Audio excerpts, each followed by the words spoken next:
A lot of you have been asking me questions about myself. Firstly, I am from Phoenix in South Africa.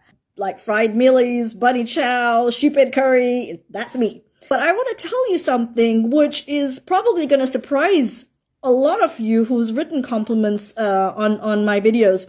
So I grew up with a really low self-esteem. I'm like the only one that's really dark in my family. The person that everybody called Blackie. A close family member even used to call me a black thing. Someone close also kept pushing me to commit suicide. This really affected my self-esteem, and I realized I became this person that was probably never going to get married.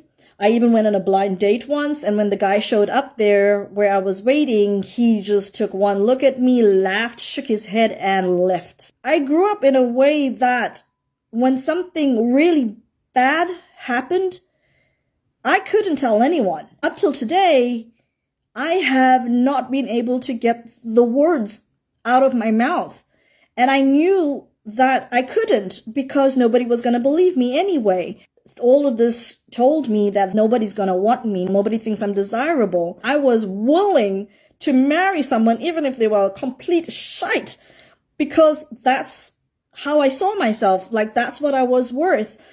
And of course, with our culture teaching that black skin is not beautiful or not as beautiful as light skin, which let me tell you right now is complete insanity. So I fought for the life that I wanted to live because I'm not going to die without even having tried.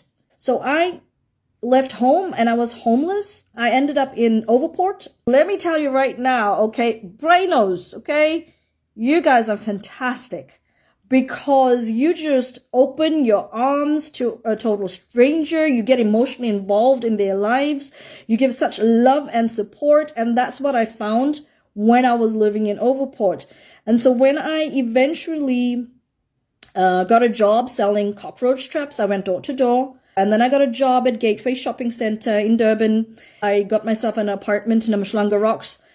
But I stayed in Overport because the people that were there, like I never experienced anything like that in my life. And eventually I saved up money and I traveled to Europe.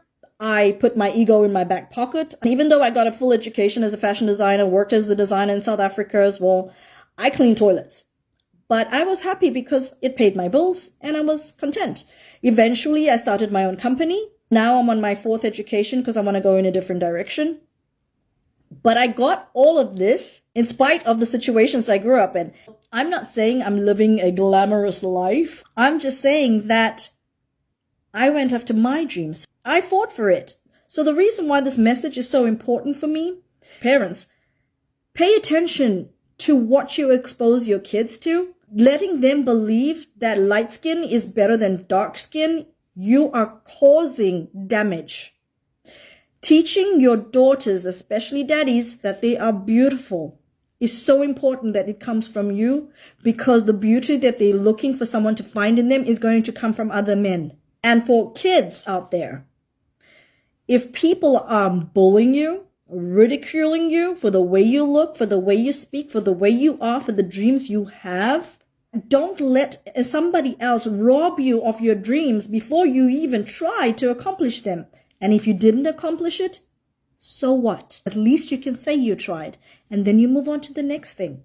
I failed a lot. Don't let other people dictate your life and your choices.